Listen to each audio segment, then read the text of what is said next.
So we got Oscar Hungry and Russian jump in about the same time. Get that in mind. I think the really cool thing about having the National World War I Museum in our backyard is that we have an opportunity here to teach kids with some, more hands-on or eyes-on experiences that a lot of places wouldn't have.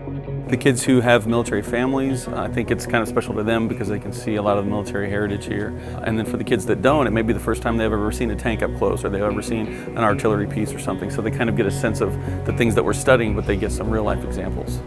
Overall, the experience was great. It means a lot to me personally because I want to go into the military, and it shows the history of what happened, how some corps were formed, how the military all came together to fight this one big war.